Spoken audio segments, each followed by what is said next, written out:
কিয়ামতের ময়দানে আমার আল্লাহ বান্দার সব হিসাবের আগে আল্লাহ পাক বান্দার হিসাব নেবে কোন বান্দা নামাজ ঠিকমতো আদায় করছে। অর্থাৎ সব আমলের আগে আল্লাহ পাক বান্দার নামাজের হিসাব গ্রহণ করবেন। সুবহানাল্লাহ। এখানে অনেক মুসলমান আছে যাদের নামাজ ঠিক নাই, নামাজ পড়ে না, ফজর পড়ে না, জোহর পড়ে না, আসর পড়ে না, মাগরিব পড়ে না, ইশাও পড়ে না, জুমআও পড়ে না, আবার নিজেকে মুসলমান দাবি করে। আমার আল্লাহ ডাক দিয়া বলেন, মিনান নাসি মান ইয়াকুলু আমান্না বিল্লাহি ওয়া বিল ইয়াউমিল আখির ওয়া মা হুম বিমুমিনিন। যারা নিজেকে মুসলমান দাবি করে, ইমানদার দাবি করে, আমার আল্লাহ পাক ডাক দিয়া বলেন, এরা যতই মুসলমান দাবি করুক না কেন, শুধুমাত্র নাম উপরে মুসলমানের লকব থাকলেই মুসলমান বলা যায় না।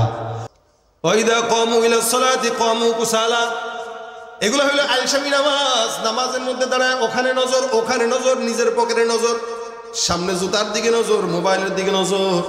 আল্লাহ পাক ডাক দিয়ে বলে, এগুলো সব হলো নামাজ চোখ, এগুলো আইলসা। ফাওয়াইলুল লিল মুসাল্লিন। আল্লাহ বলেন, এই সমস্ত নামাজীদের জন্য ধ্বংস হোক। ধ্বংসের বদদুয়া করেছেন কে? আল্লাহ। ফাওয়াইলুল লিল মুসাল্লিন, এদের ধ্বংস হোক, আল্লাহ বদদুয়া করছে। নামাজের মধ্যে যারা চুরি করে ধ্বংসের বদদুয়া দিবেন কে? কে দিবেন? এ মুসলমান, সাহাবী আবু তালহা রাদিয়াল্লাহু তাআলা আনহু, বিশাল বড় সাহাবী, নামাজের মধ্যে একদিন দাঁড়াইলেন। নামাজের মধ্যে দাঁড়ানোর পর উনার বাগান ছিল, খেজুর বাগান। খেজুর বাগানে নামাজে দাঁড়ায়, নামাজের মধ্যে হঠাৎ করে নজর পড়ছে একটা পাখির দিকে। উনার বাগানে একটা পাখি ঢুকলো। পাখি ঢুকা, পাখিটা ঢুকার রাস্তা পাইলো, বের হওয়ার রাস্তা পায় না। বারবার পাখিটা এই ডাল থেকে ও ডালে যায়, ও ডাল থেকে ও ডালে যায়। একটা বাগানের মধ্যে পাখি রাস্তা হারায় ফেলছে। সবুজ গাছের মধ্যে সবুজ একটা পাখি, একবার এই ডালে একবার ওই ডালে। দৃশ্যটা কত মধুর। সাহাবী এবার নজরটা ওই পাখির দিকে নজর চলে গেল। পাখির দিকে তাকায় আছে, তেলাওয়াত করে, পাখির দিকে নজর যায়। খুব বুঝেন, নাইজেরিয়া এই সব দেখবেন সব জোয়ানরা হজ করে। বাংলাদেশে একমাত্র এটা জোয়ানদেরকে দেখলে অবাক হয়, কিরে এই পোলা হজ করতে আসছে। আমার সাথে এরকম একটা লোকের দেখা হয়েছে আরো আজ থেকে মানে 7-8 বছর আগে। আমি তারা জিজ্ঞাসা করছি, ভাই আপনি হজ করেন না কেন? শোনেন, আমার চিন্তা ভিন্ন চিন্তা। বুঝেন চিন্তার কথা না কাকা, আমার চিন্তা ভিন্ন চিন্তা। কি ভিন্ন চিন্তা ভাই? শোনেন, আমার নিয়ত হইল এত তাড়াতাড়ি হজ করতে নাই। আচ্ছা, তো কবে করবেন? কয় চিন্তা আছে 45-50 বছর পর্যন্ত চলবো একটা ভাবে। 50 বছর হইলে অফিস থেকে কিছু টাকা পয়সা পাবো, ওইটা দিয়ে হজ কইরা মোটামুটি মসজিদে ঢুকবো, ইনশাল্লাহ মরণের আগ পর্যন্ত বেরোবো না। আমি তার মানে আপনি 50 বছর আগ পর্যন্ত খালি অকামি করবেন? না, শোনেন, হজ করার পরে তার গুনাহ করা যায় না। এখন আমি জোয়ান বয়সে হজ করলাম, বুঝেন তো, জোয়ান মানুষ যদি গুনাহ হয়ে যায়, এই জন্য চিন্তা করছি বুড়া বয়সে হজ করবো, এরপরে গুনার আগ্রহ লাগবে না, কিচ্ছুই লাগবে না, বাস মসজিদে আল্লাহ বিল্লাহ করবো। কি বলেন? অনেক সুন্দর চিন্তা। আপনারা কি মনে করেন বুড়া বয়সে শয়তান ধরে না? কি ও কাকা? বুড়া বয়সে শয়তান ধরে বলেই তো আমাদের দেশের 60 বছরের মুরব্বীরাও কিছু আছে, চায়ের দোকানে বসে, স্কুলের গেটের সামনে বসে বসে দাঁড়ায় থাকে, সিঁড়ি দেখার লেগে। ঠিক না? আপনাদের কাছে ঠিক মনে হইলেও ঠিক, না হইলেও ঠিক, আমরা দেখি এগুলো। অনেক বুড়ারা এরকম গেটের মধ্যে দাঁড়ায় দাঁড়ায় তাকায় দেখে, কিন্তু বুড়া মানুষ এমনি তাকায় কে? তার মানে বুড়া বয়সেও শয়তান আছে, ওটা বুড়া শয়তান। জোয়ান বয়সের শয়তান, ওটা জোয়ান শয়তান।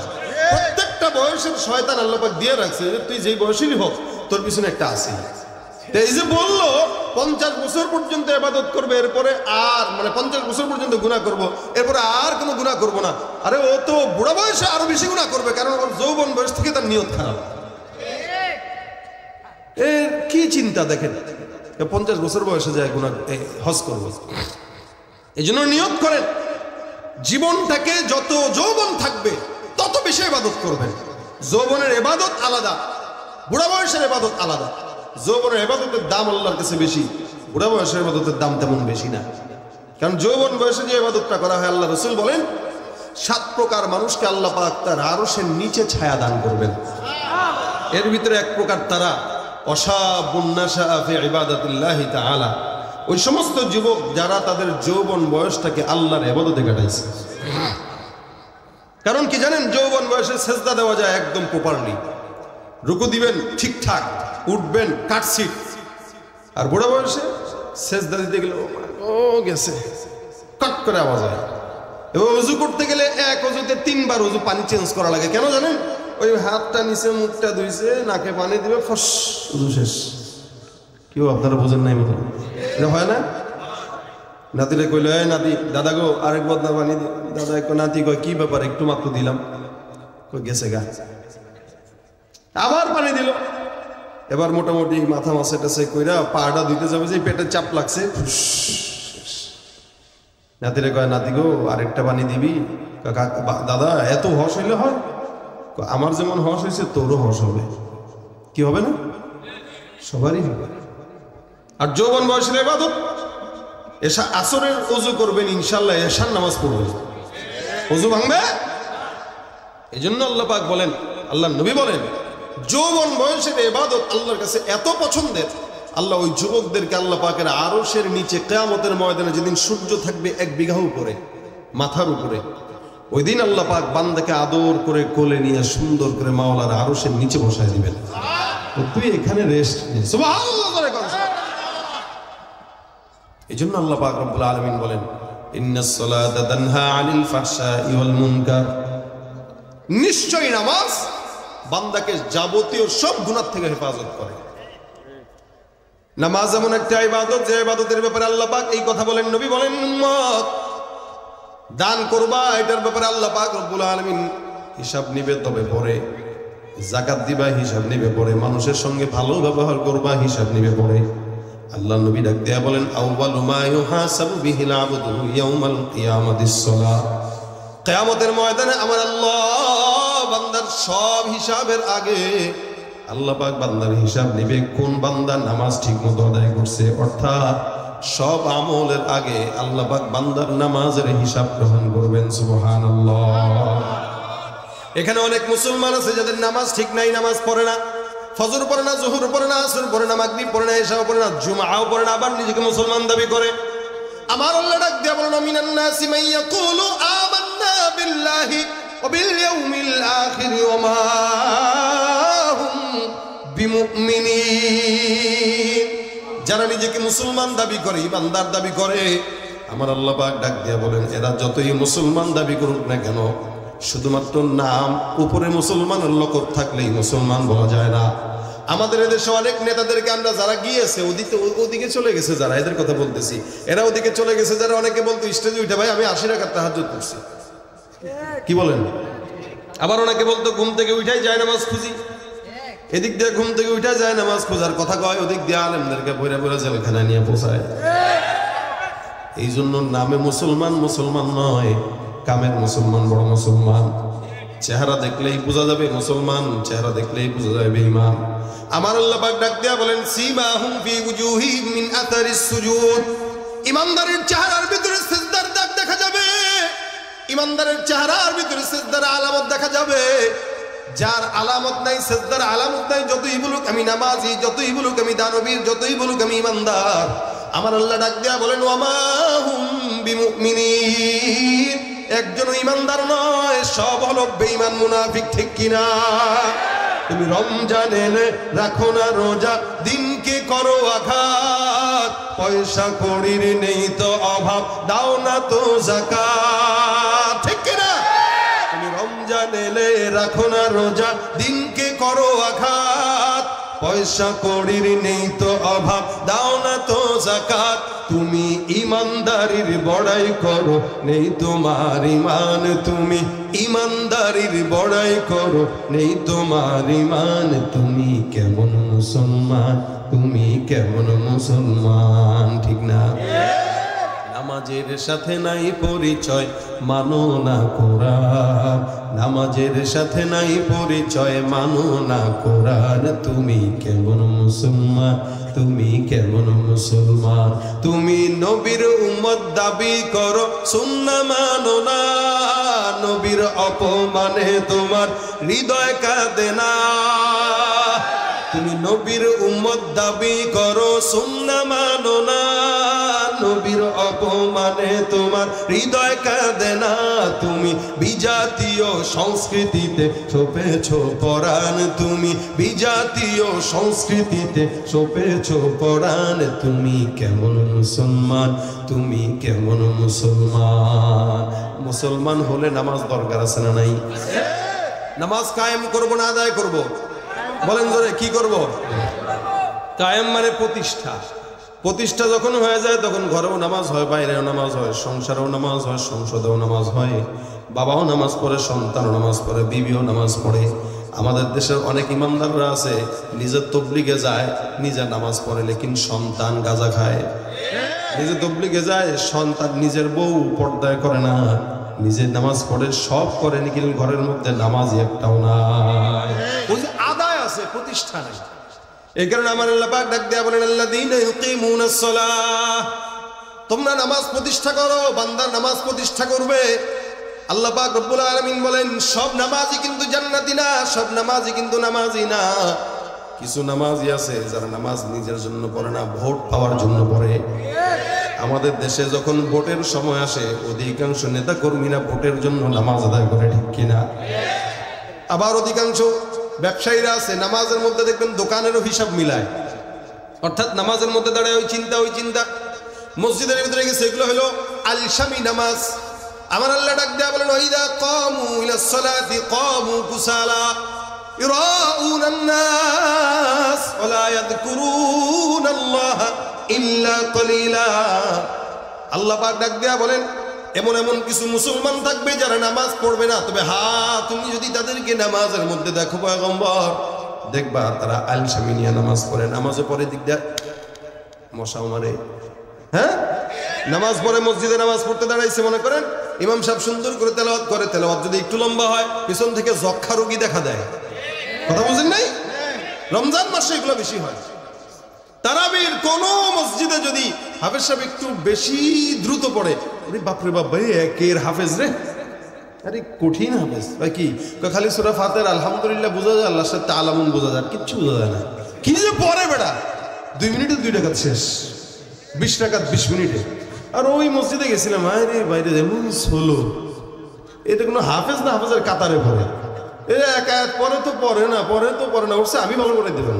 মানে ধীরে পড়লে তার মজা লাগে না, স্লো তাড়াতাড়ি পড়লে তার খুব মজা লাগে। এগুলো হইল নামাজ চোর। কথা ঠিক না? আরে আপনি মনে করছেন খালি টাকা চুরি করলেই চোর, পকেট মানি করলেই চোর? সবচেয়ে বড় চোর ওই চোর যে নামাজে চুরি করে। সবচেয়ে বড় চোর কে? নামাজ চোর। বলেন কে?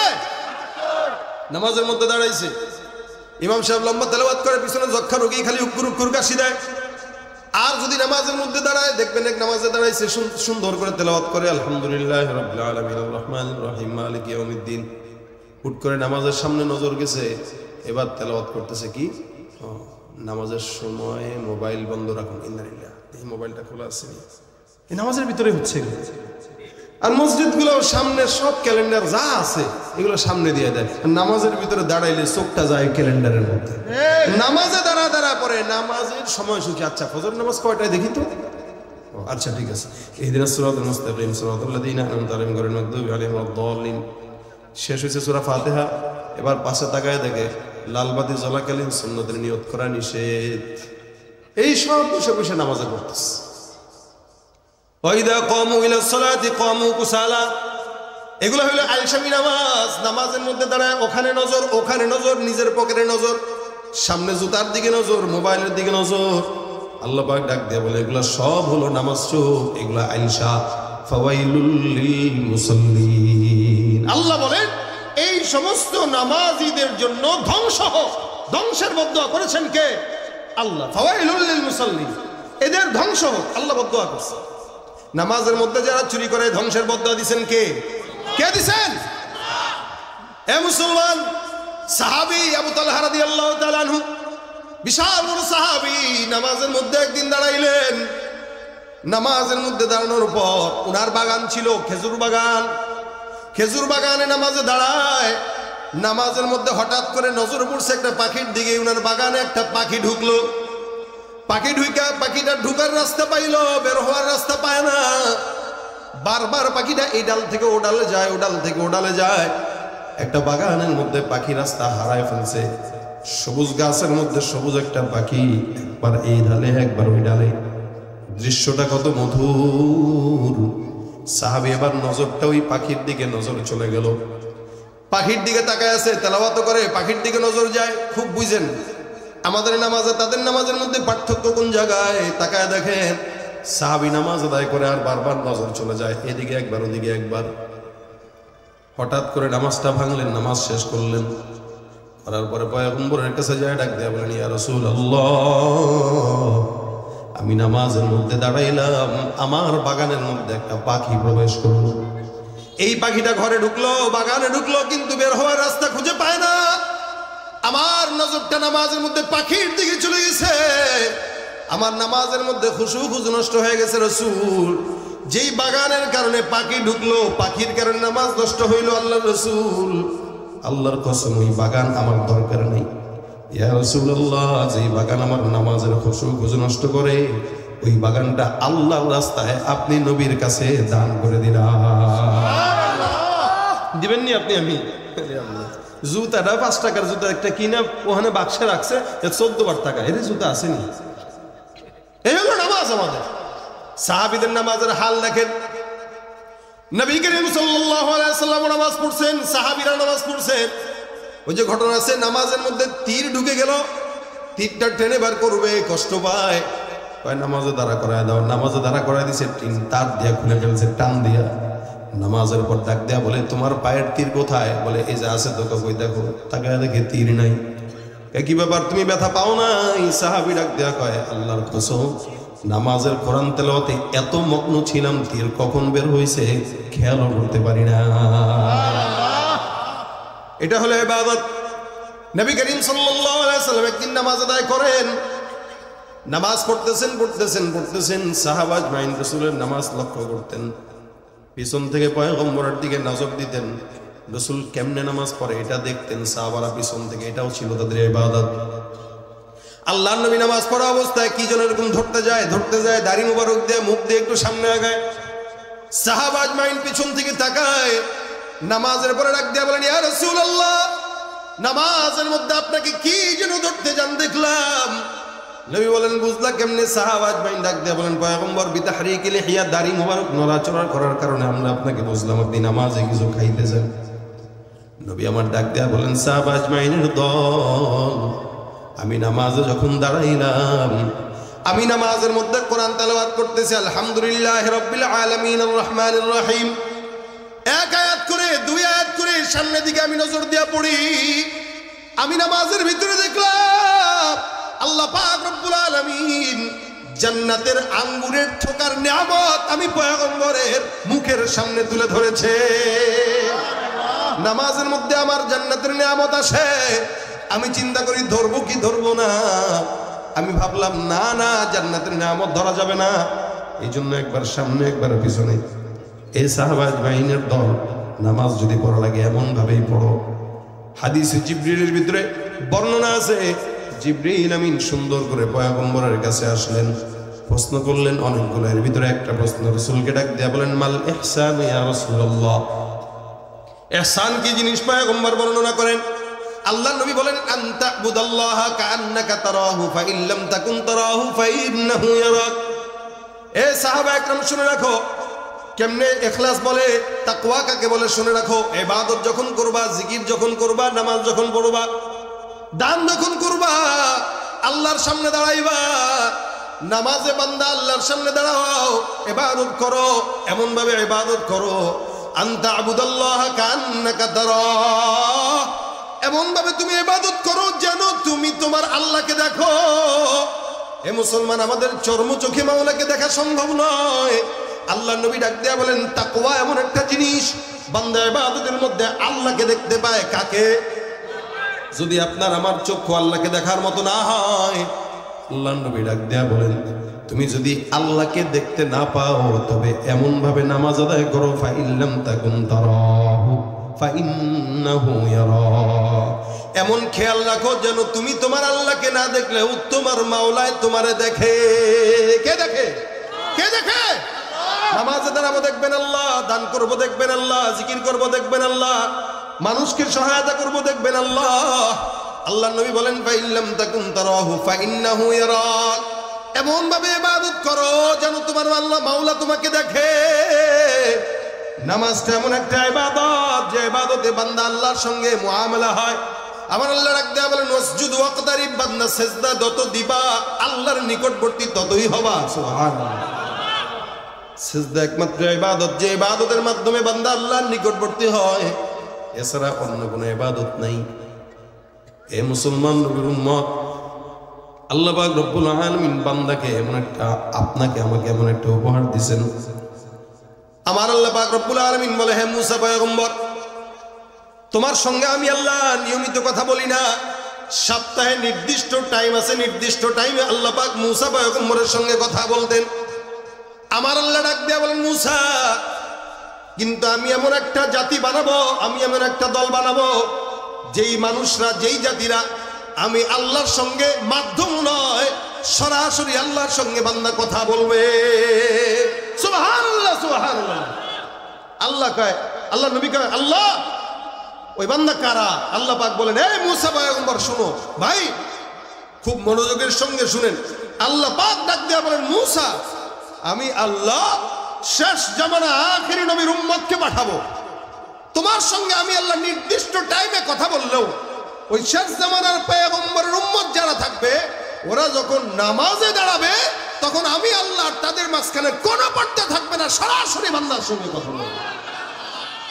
বান্দা ডাক দেয়া বলবে আলহামদুলিল্লাহ রাব্বিল আলামিন, আল্লাহ বলবেন হামিদানি রব্বি। সুবহানাল্লাহ। এ বান্দা আমার সঙ্গে কথা বলছেন, আমার প্রশংসা করছে। নামাজ এমন একটা ইবাদত যে ইবাদতে বান্দা সরাসরি কার সঙ্গে কথা বলে? আল্লাহর সাথে কথা বলে। এই ইবাদতের পুরস্কার, এরকম দামি পুরস্কার দুনিয়ার কোন নবীকে আল্লাহ দেন নাই, আপনাকে আমাকে দিয়েছে। এরপরেও নামাজের ডাক আল্লাহ পাক দেয়, আমরা যাই না। হযরত সাঈদ ইবনে মুসাইয়্যিব, উনি মসজিদে আজানের আগেই, ঘন্টা আগেই দৌড় দিয়া মসজিদে যাইতেন। ওনাকে প্রশ্ন করা হয়েছে, আপনি আজানের আগে মসজিদে যান কেন? আজানের পরে গেলেও তো পারেন। হযরত সাঈদ ইবনে মুসাইয়্যিব বলেন, এই শোনো, আমি আজানের আগে কেন মসজিদে যাই জানো? কারণ আজানের মাধ্যমে আল্লাহ বান্দাকে ডাক দেয়, হাইয়া আলাস সালাহ, এই নামাজের দিকে আসো, হাইয়া আলাল ফালাহ, কল্যাণের দিকে আসো। ডাক দেয় কে? আল্লাহ আমাকে ডাক দিয়া কেন আল্লাহর ঘরে নেবে? উচিত তো আল্লাহর ডাকের আগে মসজিদে যাওয়া। কল্যাণের পথে ডাকা লাগবে কেন? আমি তো আমার জিন্দেগিতে কল্যাণ চাই, আমি তো আমার জিন্দেগিতে আল্লাহ পাকের নৈকট্য চাই। তো নৈকট্যের জন্য আল্লাহ আমাকে ডেকে ডেকে নিবেন কেন? এখানে কি আল্লাহ ঠেকা? ঠেকা তো আমার, ঠেকা তো আপনার আমার। তো কল্যাণের পথে ডাকার পরে যাওয়াটা কল্যাণ নয়, বরং ডাকার আগে যাওয়াটা কল্যাণ। আলহামদুলিল্লাহ, এই আমল আমি আমার বাবার জিন্দেগিতে দেখছি। আমি গর্ব করে বলছি, আমি আলেম বাবা পাই নাই, কিন্তু আমি বুজুর্গ বাবা পেয়েছি। যে বাবাকে আমি প্রতিনিয়ত মসজিদে আজানের অন্তত 10 মিনিট আগে মসজিদে ঢুকতে দেখছি, এখনো পর্যন্ত। এটা আমাদের উচিত। আল্লাহ পাক ডাকা লাগবে কেন? বরং আমরা আগে যাব। কি বলেন, ঠিক না? আমরা আগে যাব, বরং আমরা নামাজও পড়িও না, ডাকলেও যাই না। কেউ পড়ার কথা বলে, ধর্মীয় তোমার নামাজ তুমি পড়ো, যাও, আমরা ডাকো কেন? দেখবেন গাছতে যারা বের হয় দাওয়াত তাবলীগের মেহনতে, এদেরকে গাছতে বের হইলে 4-5 জন দেখলেই আইতেছে আইতেছে, ভাগ বাড়া ভাগ, মসজিদ লয়ে যাবো টান দিয়ে, যেন মনে হয় সন্ত্রাস আসতেছে। আজীব হাল। 4-5 জন গাছতে বেরোছে দেখলেই দৌড়তে। এ কি হাল? কি আমাদের ভাই? কল্যাণের দিকে ডাকবে, আল্লাহ ডাকতেছে, আপনি সাড়া দিচ্ছেন না। অথচ আপনার দুনিয়ার লিডার ডাক দিলে আপনি লুঙ্গি খুলে দৌড়তেন। লাভ হইল কি মিয়া? 1500 বছর গোলামি যাদের করছেন, পলানোর সময় বলেও নাই, নিয়েও যায় না, নিয়ে গেছে, বলে গেছে। ফায়দা হইল কি? এদের পিছনে দৌড়ায়, এদের পিছনে দৌড়াইবেন, 5 টাকা খরচ করবেন, আপনার থেকে 500 টাকার ফায়দা ওরা নিয়ে নেবে। দিন শেষে আপনি ফকির নিয়ে থাকবেন, ওরা আঙুল কুলে কলা গাছ হয়ে সেকেন্ড হোম করবে আমেরিকায় আর লন্ডনে। কথা ঠিক কিনা জোরে কন? কেউ দিল না, সবাই নিল, আমরা যে কলুর বলদ, সারা বছর নেয় না খবর, নির্বাচনে খুব দরদ। কেউ দিল না সবাই নিল, আমরা যে কলুর বলদ, সারা বছর নেয় না খবর, নির্বাচনে খুব দরদ। নির্বাচনের আগে নেতায় ধরে কত রকম বেশ, নির্বাচনের আগে নেতা ধরে কত রকম বেশ, দেখতে দেখতে গোল্লায় গেল আমার সোনার বাংলাদেশ। একে একে শেষ করেছি সবার দেখা হইল শেষ, দেখতে দেখতে গোল্লায় গেল আমার সোনার বাংলাদেশ। যাদের হাতে যায় ক্ষমতা দেশ যেন বাপের ভিটা, রাখতে চেয়ার শুরু করে বিদেশিদের পাচাটা, ঠিক না? যাদের হাতে যায় ক্ষমতা দেশ যেন বাপের ভিটা, রাখতে চেয়ার শুরু করে বিদেশিদের পাচাটা। বিদেশিদের কথা মতো চালায় ওরা নিজের দেশ, দেখতে দেখতে গোল্লায় গেল আমার সোনার বাংলাদেশ, দেখতে দেখতে গোল্লায় গেল আমার সোনার বাংলাদেশ। সুতরাং নেতাদের পিছনে দৌড়ানি বাদ দিয়া মসজিদে দৌড়ান। নামাজ এমন একটা ইবাদত, ইবাদতের সঙ্গে যে জিনিস সম্পৃক্ত ওই জিনিসই দাম। কপাল সম্পৃক্ত তো কপালের দাম বেড়ে যায়, মসজিদ সম্পৃক্ত তো মসজিদের দাম বেড়ে গেছে। বললে কত দাম? নবী বলেন কেউ যদি একটা মসজিদ নির্মাণের জন্য একটা টাকাও দেয়, একটা ইটও দেয়, আল্লাহ পাক তার জন্য জান্নাতে একটা পরিপূর্ণ ঘর বানায় দেয়। সেজদা যেখানে দিবা ওই জমিন তোমার জন্য সাক্ষী দিয়ে বলবে আল্লাহ এ লোক আমার উপরে তোমার কদমে সেজদা দিয়েছে। আমরা ছাত্র জামানায় আমার ওস্তাদ আমাকে বলছিলেন, আমার এখনো মনে আছে এবং ওটার উপরে আমি আমল করার চেষ্টাও করি ইনশাআল্লাহ। হুজুর বলছিলেন বাবা তুমি তো অনেক দেশে সফর করো, সফর টফর তোমার সাথে মিশে গেছে, যখনই যেখানে যাবা, যে এলাকায় যাবা ওই এলাকার কোনো একটা মসজিদে নামাজ পড়বা। তাহলে কেন? বলে সারা বাংলাদেশে ঘুরে বেড়াও, প্রত্যেকটা এলাকায় যখন তোমার সেজদা কপাল লাগবে তো বাংলাদেশের প্রত্যেকটা জমিন তোমার জন্য সাক্ষী হয়ে দাঁড়ায় যাবে। আপনি কক্সবাজার গেছেন ঘোরার জন্য, চিল করার জন্য।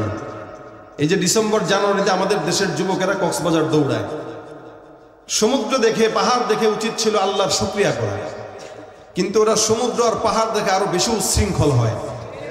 এক একটা আসার পরে দেখবেন চেহারায় গুনাহের কালি লেগে গেছে। প্রথম যখন যাই, এটা আপনাদেরকে শিখার জন্য বলতেছি, উদ্বুদ্ধ করার জন্য বলতেছি, আপনাদেরকে উদ্বুদ্ধ করার জন্য বলতেছি, যাতে আপনারা যদি যান, আমার এই কথাটা যদি এক বিন্দু মনে থাকে আপনারা যেন আমলটা করতে পারেন। আমার এখনো মনে আছে আমি যখন নাকি মোটামুটি বিয়ের পরে প্রথম কক্সবাজারে বিবিকে নিয়ে গেছি, আলহামদুলিল্লাহ যাওয়ার পরে সেই হিমছড়ি পাহাড়ে, এই পাহাড়ে তো আর উঠার কিছু নেই, দেখার কিছু নেই, আগে দেখছি তো পরিবার নিয়ে যখন গেলাম চিন্তা করলাম যাই, পরে উঠার পরে দেখি সব অবস্থা বেগতিক। তা আমরা দুইজন মুজাকারা করলাম, চলো একটা কাজ করি, এই পাহাড়ের চূড়ায় চূড়ায় সব জোড়ায় জোড়ায় গুনাহগাররা বসে রয়েছে, পাহাড় তাদেরকে বদদোয়া দিতেছে। আল্লাহ পাকের একটা সৃষ্টি যেন অন্তত বলতে পারে যে আল্লাহ কিছু মুমিন আছে যারা এই পাহাড়ে উঠাও দুইটা সেজদা দিছে। তো পাহাড়ের চূড়ায় টেবিলে বেঞ্চে আমরা দুজন 2 রাকাত 2 রাকাত 4 রাকাত নামাজ পড়ি। তা আমরা ওখানে 2 রাকাত 2 রাকাত করে 4 রাকাত নামাজ পড়ে আল্লাহকে বলছি, আল্লাহ এই যে দেখেন আপনি এটা কষ্ট পায়েন না যে হিমছড়িতে সবগুলাই আপনার নাফরমান বান্দা, বরং আমরা কিছু গুনাহগার বান্দা দুইজন এসে এখানে আপনার এই কুদরতি কদমে সেজদা দিলাম, অন্তত এই হিমছড়ি পাহাড়ের মাটি যেন আল্লাহর কাছে আমাদের ব্যাপারে সাক্ষী দেয়। আপনি কোনো গুনাহের মজমায় যখন যাবেন দেখবেন সব জায়গায় গুনাহ চলতেছে, ওই জায়গায় আপনি একটা সেজদা দিয়ে দিবেন, কারণ সেজদা দিবেন তো আল্লাহর নিকট পড়তে হবেন এবং সেজদার জায়গা আপনার জন্য আল্লাহর কাছে সুপারিশ করবে। বিশ্বের যে কোনো প্রান্তে যান সেজদায়, সেজদা বহুত দামি। আমরা সেজদা ভুলে গেছি, সেজদা আল্লাহরে না দিয়া বাজারে মাজারে খাজার দরবারে যায় দেয়, গোলাপ মাজারে যায় সেজদা দেয়, ল্যাংটা বাবার মাজারে যায় সেজদা দেয়, বাবার জকর মোবারকের সামনে যায় আব্বা আসি, আজীব বেআকলের দল। যেখানে সেজদা দেওয়ার ওখানে দেয় না, যেখানে সেজদা দিলে শিরিক হয় জায়গায় যায় আমরা তাজিমি সেজদা দিচ্ছি। তাজিমি সেজদা বলতে দুনিয়াতে কোনো সেজদা নেই, সেজদা একমাত্র একটাই, সেটা কার কাছে? বলেন বলেন কার কাছে? আল্লাহর কাছে বাদ দিয়া পীরের কপালে, পীরের মাজারে, পীরের পায়ে সেজদা দিবেন তো সাথে সাথে ঈমান চলে যাবে, সাথে সাথে ঈমান চলে যাবে। এই জন্য আমরা নামাজ 5 ওয়াক্ত পড়ব। নামাজ বান্দার সব গুনাহ থেকে হেফাজত করে এবং নামাজের হিসাবটাই আল্লাহ পাক নেয়। অধিকাংশ মানুষ আছেন 5 ওয়াক্ত নামাজ পড়েন না। জানেন আপনার নামাজ না থাকার কারণে রাসূল বলেন যার নামাজ নেই তার ঈমানও নেই। কারণ ঈমানের পরে সর্বোচ্চ আমল হলো নামাজ। আর যদি কেউ নামাজকে অস্বীকারই করে, ধর নামাজ পড়া লাগে নাকি, নামাজ কিসের আবার, এই অস্বীকারী সাথে সাথে কাফের হয়ে যায়। এই জন্য নামাজ 5 ওয়াক্ত পড়ার চেষ্টা করবেন, বিশেষ করে ফজর আর এশা। কারণ রাসূল সাল্লাল্লাহু আলাইহি ওয়াসাল্লাম বলেছেন যার ফজর ঠিক নেই, এশা ঠিক নেই, ও মুনাফিক। মুনাফিকরা ফজরও পড়ে না, এশাও পড়ে না। মুনাফিকরা ফজর পড়তে পারে না। দেখবেন এই কারণে ফজরের সময় নামাজ পড়ে যদি আপনি একটু এলাকায় ঘুরতে যান, দেখবেন আলাদা একটা শান্তি দিলের ভিতরে লাগে। যতই শীত হোক আপনি ফজরের সময় বের হয়ে একটু হেঁটে দেখেন তো, দিলে প্রশান্তি লাগে। কেন জানেন? এই ফজরের সময় দুনিয়াতে কোনো মুনাফিকের নিঃশ্বাস থাকে না, সব ইমানদারের নিঃশ্বাস থাকে, সব ইমানদাররা জেগে উঠে ফজরের সময়। এই কারণে ফজরের আবহাওয়া থাকে বিমূল, একদম বিমুগ্ধ। আর ওই সময়টাই আল্লাহ পাক বান্দাকে আল্লাহর রহমত পৌঁছায়। সুবে সাদিকের সময় গোটা দুনিয়াতে আল্লাহ পাক বান্দার জন্য রহমত পৌঁছায়। এই কারণে আমরা চেষ্টা করব ফজর থেকে এশা পর্যন্ত 5 ওয়াক্ত নামাজ জামাতের সঙ্গে আদায় করা, ইনশাআল্লাহ। জোরে বলেন ইনশাআল্লাহ। মসজিদ করলেন, নামাজ বললেন না, কোই ফায়দা নেই। এবং মসজিদের সঙ্গে সম্পৃক্ত থাকবেন। আল্লাহ বলি, আমি একটা হাদিস বলছিলাম যে সমস্ত যুবকরা যৌবনটাকে ইবাদতে কাটায় আল্লাহ পাক তাদেরকে আরশের নিচে কি দিবেন। এই হাদিসের ভিতরে আরেকটা বেচারাদের নাম আছে, ওয়াকলবুহু মুআল্লাকুম বিল মাসাজিদ। আল্লাহ নবী বলেন ওই সমস্ত লোকরাও কিয়ামতে আল্লাহর আরশের নিচে ছায়া পাবে যাদের অন্তর মসজিদের সঙ্গে লেগেছিল। সুবহানাল্লাহ। অর্থাৎ ফজরের পড়ার পর অপেক্ষা করতে কখন জোহর হবে, জোহর পড়ার পর অপেক্ষা করতে কখন আসর হবে, আসরের পর অপেক্ষা করতে কখন মাগরিব হবে, মাগরিবের পর অপেক্ষা করতে কখন এশা হবে, এশার পরে আবার টাইম থাকতে ওরেই কখন ফজর হবে। আল্লাহ নবী বলেন এই যে মসজিদের প্রতি এত টান, এই সমস্ত মানুষরাই আরশের নিচে কি পাবে। আমরা তো মসজিদ থেকে ঢুকলে বেরোমু কখন এই চিন্তা করি। একটা সালাম হুজুর ফিরেছে, আসসালামু আলাইকুম, আরেকটা সালাম ফেরানোর আগে দৌড়, ফিরা হয় নাই সালাম, দৌড়। কে যেন পিটায় আল্লাহ মাবুদ জানে। এ কারণে মসজিদে 5 ওয়াক্ত নামাজ পড়বো ইনশাআল্লাহ। আর মসজিদের সঙ্গে সম্পর্ক রাখবো। এই সম্পর্ক রাখলে কি, মান বানা লিল্লাহি মাসজিদান বানাল্লাহু লাহু বাইতান ফিল জান্নাহ। আল্লাহ নবী বলেন কেউ যদি আল্লাহর ঘর মসজিদের জন্য একটা ইটও দেয়, আল্লাহ পাক তার জন্য জান্নাতে একটা ঘর দিয়ে দেন। জান্নাতে ঘর বানাইছেন? হ্যাঁ, জানেননি? বানাইছেন কখনো? বানান নাই। এই মসজিদটা আপনাদের এখানে আছে। এই মসজিদের জন্য ইট দিবেন, সিমেন্ট দিবেন, রড দিবেন। ভাই মসজিদ 10 জনের টাকায় হয়, একজনের টাকায় হয় না। একজনের টাকায় মসজিদ হইলে মসজিদে মুসল্লি থাকে না, বুঝেন নাই মনে হয়? একজন মসজিদ বানাইলে মানুষে কয় মাতবর, কত মাতবর, কি বড় লোক হয়েছে সে একা মসজিদ বানাই দিচ্ছে। কেন আম করে কইলে তো আমরাও কিছু দিতে পারতাম, আমরাও কিছু শরীক থাকতে পারতাম। এই একা মসজিদ বানাই নাই, পাবলিকদের মসজিদে মানুষ নামাজ পড়ে না। আর 10 জন থেকে টাকা নিলে 10 জনের একটা মহব্বত থাকে, তো 10 জন নামাজ পড়ে।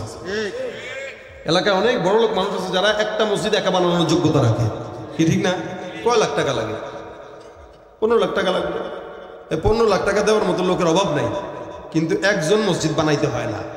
আল্লাহর ঘর মসজিদে 10 জনকে সামিল রাখলে 10 জনেও বরকত পায়। এই জন্য আপনাদের এই মসজিদটা এখানে, আমি এখানে আসার সাথে সাথে দেখলাম যেহেতু মসজিদের মাহফিল, এই কারণে আমি নামাজ কেন্দ্রিক আলোচনাই করছি আপনাদের সামনে। এখন মসজিদ এটা আপনাদের এলাকার আল্লাহর ঘর, এটা দুনিয়ার আহাব্বুল বিলাদ ইলাল্লাহি মাসাজিদুহা। আল্লাহর জমিনের সবচেয়ে দামি ঘর হলো কি? মসজিদ। এই মসজিদটার জন্য আমি দেখব এই মসজিদ পাকা হোক। যেহেতু এখন আধুনিক জামানা, পাকা মসজিদ ছাড়া মানুষ নামাজ পড়তে স্বাচ্ছন্দ্য বোধ করে না। একটু পাকা থাকবে, টাইলস থাকবে, ভালো কার্পেট থাকবে, ডিজাইন থাকবে, নামাজ পড়তে একটা শান্তি লাগে। এই কারণে আপনারা এই মসজিদটার জন্য কে আছেন এরকম আমি দেখব। আমি দেখব এই রোহিতপুর এলাকায় কে আছে 1 লক্ষ টাকায় মসজিদের জন্য দিবে। ঢাকা শহরের লোক আপনারা